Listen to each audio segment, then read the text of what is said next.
کوئی ایک نقطہ کوئی بیان نہیں کر سکتا کہ میں نے پارٹی ڈسپلن کی وائلیشن کی ہو۔ پچھلے 6-7 مہینوں میں بہت سے ایشوز سامنے آئے اور آپ کو بالکل صحیح بتا رہا ہوں کہ بہت ساری چیزوں سے دل برداشتہ ہو کر میں نے یہ فیصلہ کیا کہ میں اپنے آپ کو تھوڑا سائڈ پہ رکھوں۔ میں جب کہتا ہوں کہ سپریم کورٹ سے لڑائی نہیں بنتی تو میں اکیلا نہیں کہہ رہا، شاہد خاقان عباسی بھی یہ کہتے ہیں، میاں شہباز شریف بھی یہ کہتے ہیں، میاں نواز شریف نے ایک سے زیادہ دفعہ پبلک میٹنگ میں کہا کہ ہم اداروں سے لڑائی نہیں چاہتے۔ سو پھر اختلاف رائے کس بات کا؟ اختلاف رائے اظہار پہ نہیں ہے، اختلاف عمل درآمد پہ۔ سو اس حوالے سے یہ عمل درآمد پہ اختلاف اب تھوڑا گمبھیر ہو گیا ہے اور میں سمجھتا ہوں کہ اس سے پارٹی کو نقصان ہوگا۔ کس حد تک نقصان ہوگا یہ آئندہ چند ہفتوں چند مہینوں میں واضح ہوگا، مگر میں آپ کے اس سوال کے جواب میں یہ کہہ دوں کہ میں یہ ساری چیزیں پارٹی کے اندر مشاورت اور بحث کے ذریعے حل کرانا چاہیے۔ میرا خیال ہے کہ وہ اس کی زیادہ وضاحت جب میں کروں گا تو پارٹی کے بہت سے معاملات پبلک ڈومین میں آئیں گے، مگر اس کا بنیادی جو فوکس ہے، میں آپ کو چونکہ آپ نے سوال کیا ہے، پارٹی کو چلانے کے حوالے سے خدشات بھی ہیں، تفضات بھی ہیں، اور اس مشکل وقت میں جب پارٹی کو اکٹھا رکھنا ضروری ہے، اتحاد انتہائی اہم ہے، وہاں پارٹی کو چلانے کے حوالے سے کچھ خدشات ہیں۔ یہ کیا میں منافقت کروں؟ میں جب تک سیاست میں ہوں کیا میں مثلا آپ مجھے کہیں گے کہ فلاں، اب لمبی بات ہو جائے گی، مطلب میں بچوں کے نیچے تو سیاست نہیں کر سکتا نا، ایک بندے کی ڈگنیٹی ہوتی ہے، اس میں کون سی غلط، اس میں تنقید کا کون سا پہلو ہے؟ مجھ سے پوچھا گیا، سوال پوچھا گیا، میں نے خود نہیں کہا کہ آپ مریم نواز کے نیچے یہ سوال کیا گیا اور یہ ٹی وی انٹرویو تھا، آپ مریم نواز کے نیچے مجھے سوال کیا گیا، سلیم صافی صاحب نے کیا، آپ میاں نواز شریف کے نیچے کام کر سکتے ہیں؟ میں نے کہا کر سکتا ہوں۔ شہباز شریف کے نیچے کام کر سکتے ہیں؟ میں کر سکتا ہوں۔ ان کا مریم نواز کے نیچے کر سکتے ہیں؟ میں کہا نہیں کر سکتا۔ اس میں کون سی غلطی ہے یار؟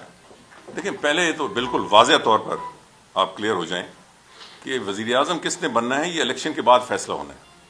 کیا مسلم لیگ نون کا بننا ہے، کیا مسلم لیگ نون کے باہر سے بننا ہے، یہ فیصلہ اس کے بعد ہونا ہے۔ جہاں تک میرا تعلق ہے، میں بھی الیکشن کے بعد یہ فیصلہ کر سکوں گا کہ میں نے بناؤں یا نہیں بناؤں اور میرا کیا کردار ہونا ہے۔ مجھے حیرانگی سب سے بڑی بات اس حوالے سے ہوئی کہ 1.25 سال ہو گیا ڈان لیگز، تو اچانک 1.25 سال کے بعد یہ کیا ہوا ہے کہ اس قسم کا بیان آیا ہے؟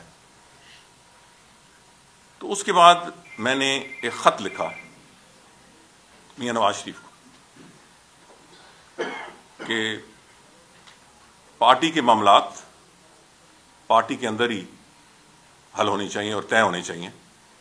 کسی کو کسی شکایت ہے تو پارٹی کے اندر اپنا موقف لے کے آئے، اور اس کے لیے جو سیاسی اور جمہوری فورم کسی بھی پارٹی میں ہوتا ہے وہ سینٹرل ایگزیکٹو کمیٹی ہوتی ہے یا جو ورکنگ کمیٹی ہے، جس کو بھی مناسب سمجھے، تو آپ یہ میٹنگ بلائیں تاکہ میں ڈان لیگز کے بارے میں پارٹی کو بریف کر سکوں۔ جو بیانیہ ہیں آپ بھی ذکر کر رہے ہیں، جس پہ ایک تنازع کھڑا ہوا ہے کہ مسلم لیگ نون کا بیانیہ کیا ہے، اس پہ ایک متفقہ فیصلہ کیا جائے۔